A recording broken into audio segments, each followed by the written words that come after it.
Salut, mon nom est Luc Boyer. Aujourd'hui, on va pratiquer les roulements. Les roulements, dans le fond, c'est un coup double qui est utilisé avec le rebondissement.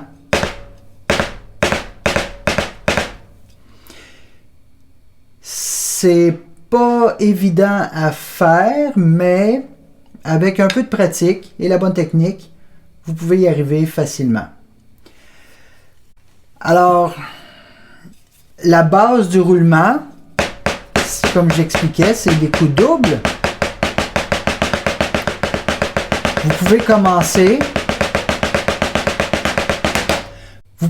à pratiquer vos coups doubles le plus rapidement possible, mais avec seulement que le mouvement du poignet.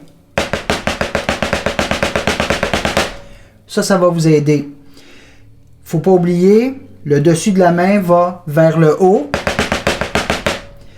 Et ensuite, les doigts, faut pas qu'ils soient trop serrés, faut qu'il y ait un petit jeu pour faciliter le rebondissement. Mais comment on fait le rebondissement? Alors là, c'est à partir d'ici que c'est intéressant. Ce que j'aimerais que vous fassiez, c'est avoir le pivot entre le pouce et l'index et laisser tomber votre bâton en le laissant rebondir le plus longtemps possible.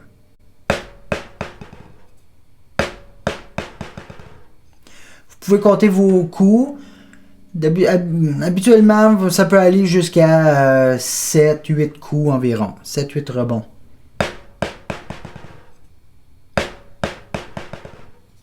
Même chose de la main gauche.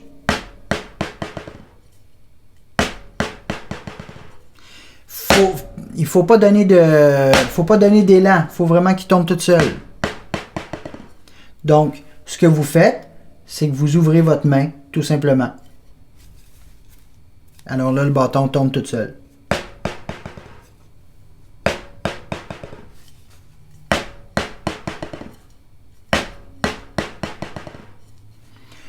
Une fois qu'on a fait ça pendant 2 semaines, c'est pas vrai, quelques minutes, vous faites la même chose, mais il faut arrêter le rebondissement après le deuxième coup. Comme ça. Main gauche. 1, 2.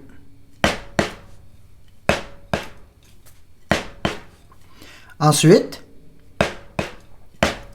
vous alternez les mains.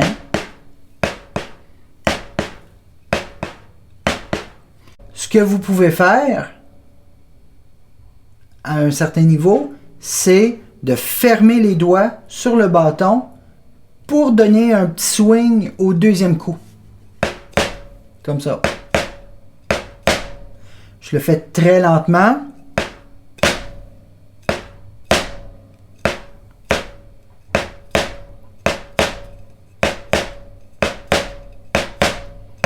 De plus en plus vite. Et ensuite, en laissant de l'espace entre vos doigts, vous êtes capable de le faire moins fort, plus subtil. C'est comme si on driblait finalement au lieu d'être avec un ballon, c'est avec le bâton.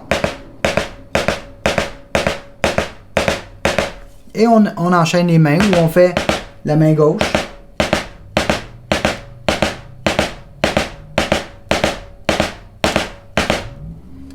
Ensuite, on alterne les deux mains.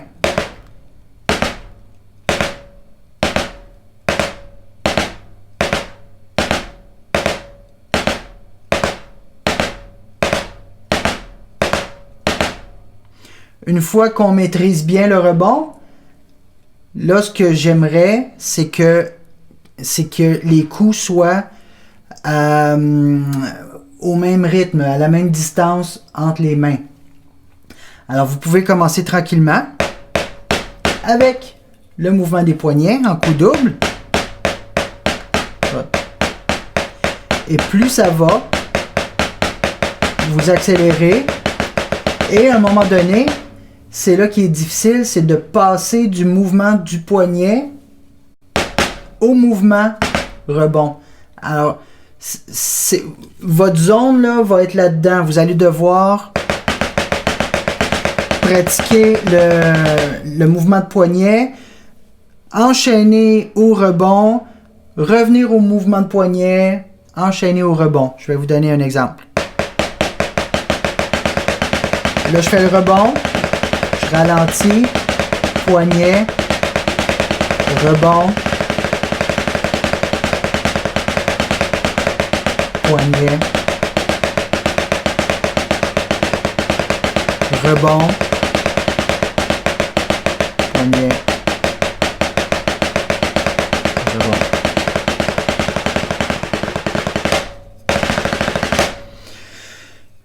Ça, c'est un roulement ouvert. Parce qu'on entend le rebond.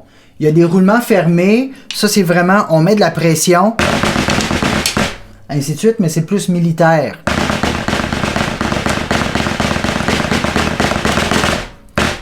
Le bâton rebondit souvent.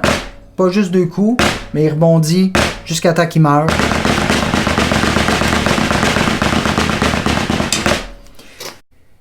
C'est un mouvement qu'on n'utilise pas souvent, mais c'est quand même bon de le maîtriser. Donc, une petite récapitulation. On pratique le coup double. On fait rebondir entre le pouce et l'index. Après 2 mouvements, on l'arrête. On donne un petit swing sur les doigts. Même chose pour les 2 mains.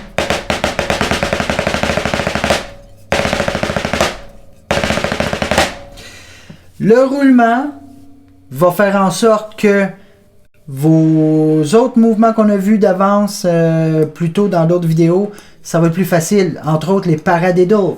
Parce que le diddle du paradiddle, c'est exactement ce mouvement-là. Le 5-stroke roll, c'est des roulements. Il faut juste arrêter à 5 ou à 9. Alors, le roulement avec rebond, on va l'appeler le roulement ouvert ou le roulement. C'est un mouvement qui est très, très, très important quand on joue de la batterie. Ben, encore une fois, merci d'avoir suivi ce cours. Moi, ça me fait plaisir de vous transmettre ma connaissance. Humblement, modestement, et puis n'hésitez pas à me laisser des commentaires, vos questions, je vais tenter de vous répondre dès que possible. Ça peut être des suggestions aussi, c'est ça, puis ben, abonnez-vous à ma page YouTube et on va pouvoir se revoir plus souvent. Ciao, bonne journée!